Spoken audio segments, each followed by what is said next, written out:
لیکن اس کے باوجود ان تمام ایفرٹس کو پولیٹیکل کنسنسس کو فورج کرنے میں میں سمجھتا ہوں کہ فیڈرل گورنمنٹ اور خصوصاً لیڈرشپ جو ہے اتنا کردار ادا نہیں کر سکی.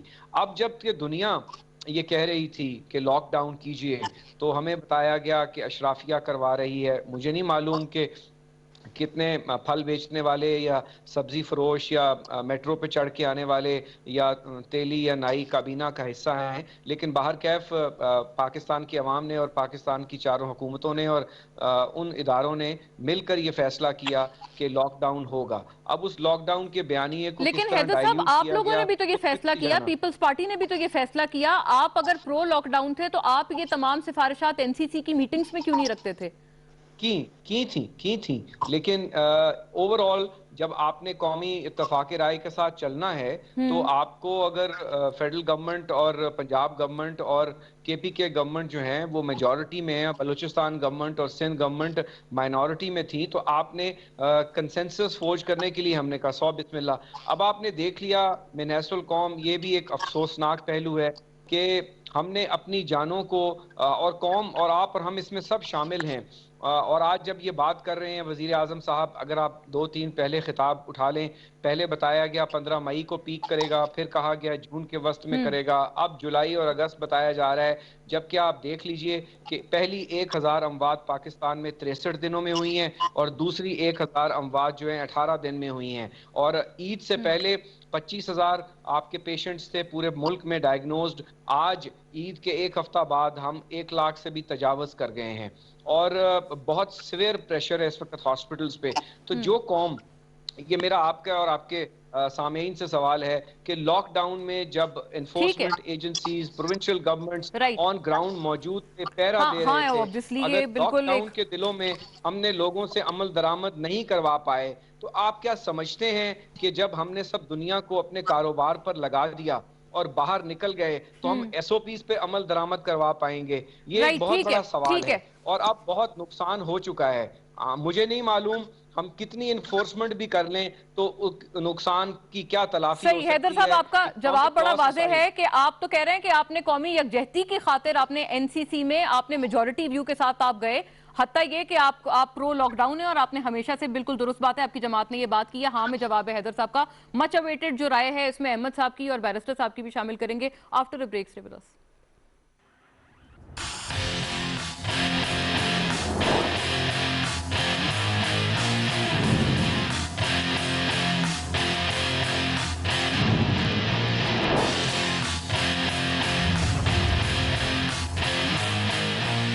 کہیں بھی رونما ہو سکتی ہے, لیکن خبر کو آپ تک پہنچانا وثوق کے ساتھ, حقائق کے ساتھ, یہ صرف پاکستان کا سب سے بڑا ٹیلی ویژن نیٹ ورک ہی کر سکتا ہے.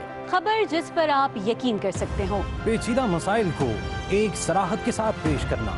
کیوں, کب, کہاں, کیسے اور کون, ہم بتائیں گے. پاکستان ٹیلی ویژن پر درست ہر وقت ہر وقت صرف پی ٹی وی نیوز پر.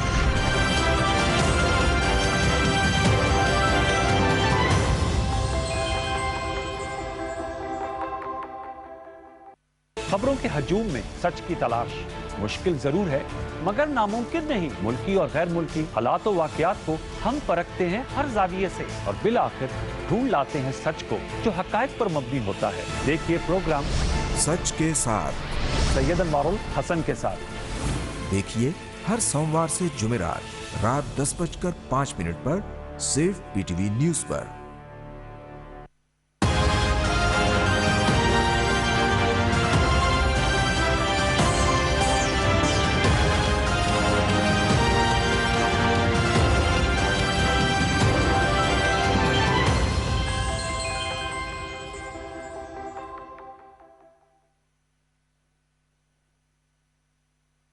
الله أكبر الله أكبر الله أكبر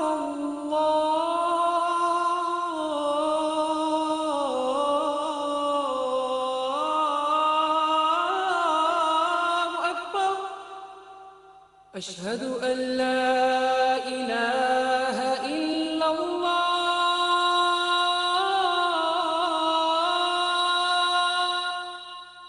أشهد أن لا إله إلا الله أشهد أن محمد رسول الله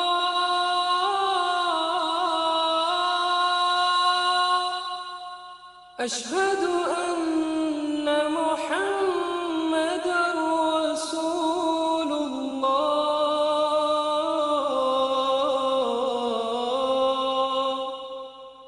حي على الصلاة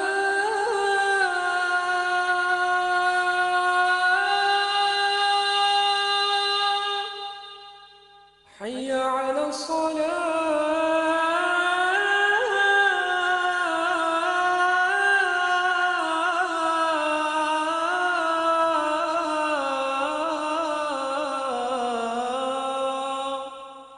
حي على الفلاح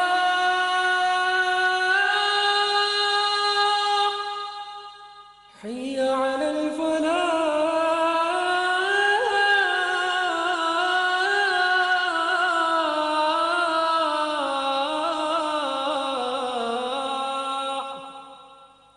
الله أكبر الله